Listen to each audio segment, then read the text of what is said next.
Please welcome the Vice President-elect of the United States of America, Kamala Harris.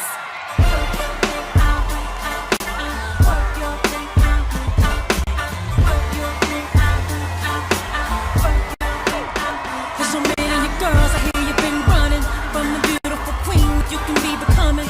You can look in my palm and see the storm coming.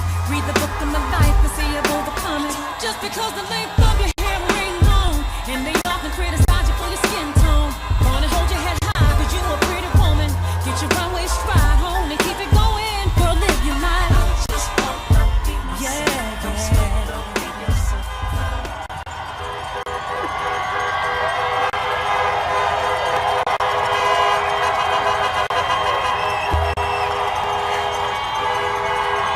Good evening. Good evening. Good evening. Good evening. Thank you. Thank you. Good evening. So, thank you. Good evening. So, Congressman John Lewis, before his passing, wrote, "Democracy is not a state, it is an act." And what he meant was that America's democracy is not guaranteed. It is only as strong as our willingness to fight for it.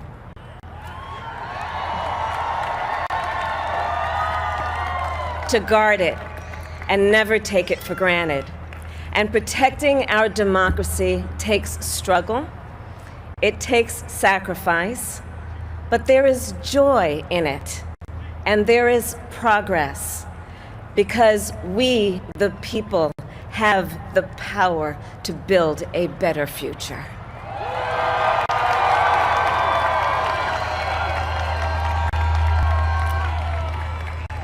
And when our very democracy was on the ballot in this election, with the very soul of America at stake, and the world watching, you ushered in a new day for America.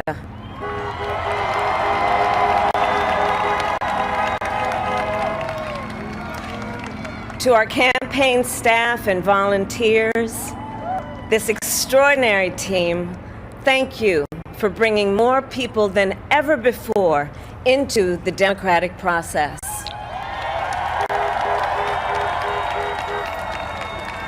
And for making this victory possible. To the poll workers and election officials across our country who have worked tirelessly to make sure every vote is counted, our nation owes you a debt of gratitude.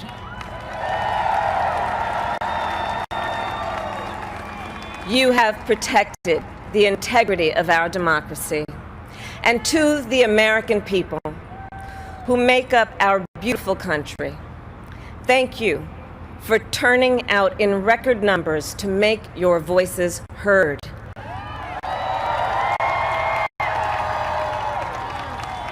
And I know times have been challenging, especially the last several months.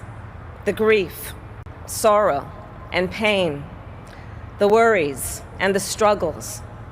But we have also witnessed your courage, your resilience, and the generosity of your spirit. For 4 years, you marched and organized for equality and justice, for our lives and for our planet. And then you voted.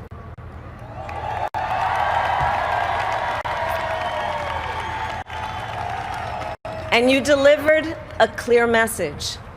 You chose hope and unity, decency, science, and yes, truth.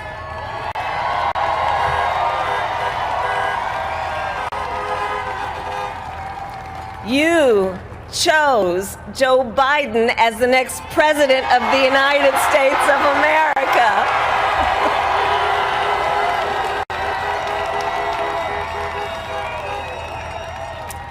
And Joe is a healer, a uniter, a tested and steady hand, a person whose own experience of loss gives him a sense of purpose that will help us as a nation reclaim our own sense of purpose.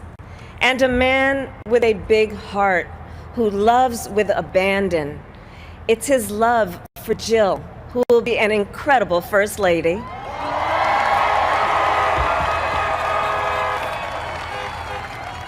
It's his love for Hunter and Ashley and his grandchildren and the entire Biden family.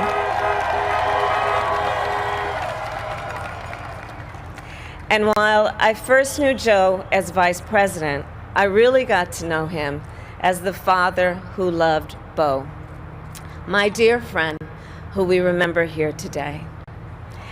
And to my husband, Doug,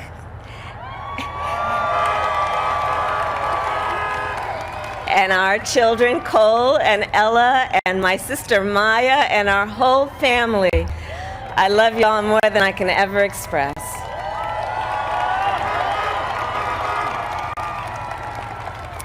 We are so grateful to Joe and Jill for welcoming our family into theirs on this incredible journey.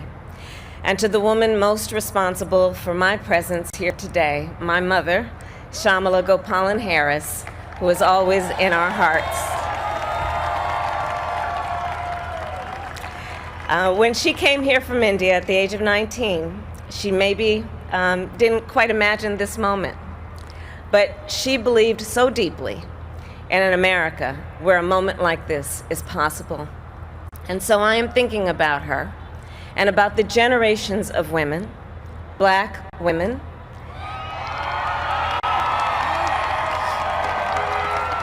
Asian, white, Latina, Native American women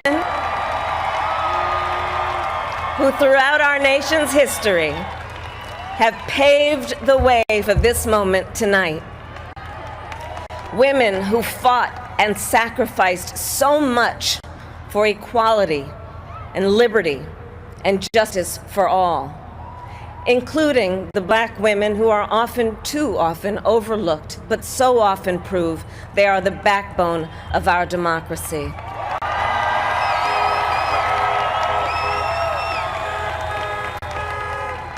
All the women who have worked to secure and protect the right to vote for over a century, 100 years ago with the 19th Amendment, 55 years ago with the Voting Rights Act, and now in 2020 with a new generation of women in our country who cast their ballots and continued the fight for their fundamental right to vote and be heard.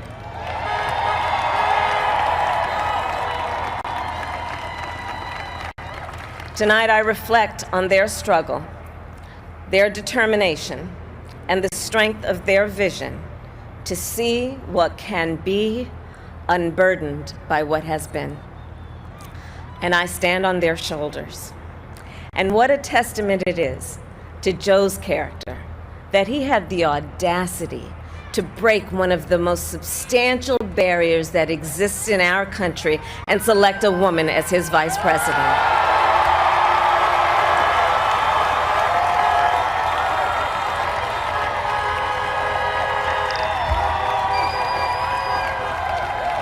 But while I may be the first woman in this office, I will not be the last.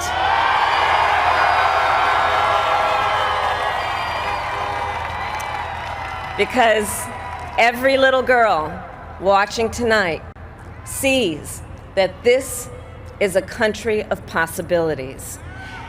And to the children of our country, regardless of your gender, our country has sent you a clear message. Dream with ambition, lead with conviction, and see yourselves in a way that others may not, simply because they've never seen it before. But know that we will applaud you every step of the way.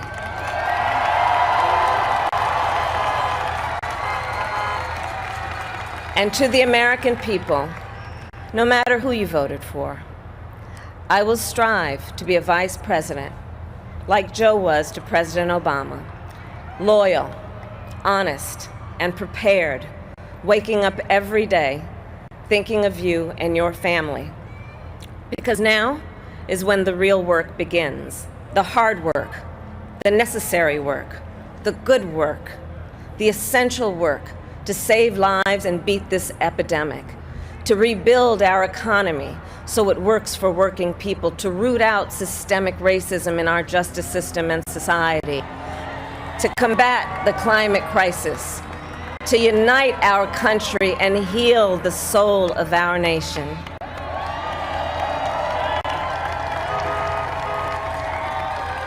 And the road ahead will not be easy, but America is ready, and so are Joe and I.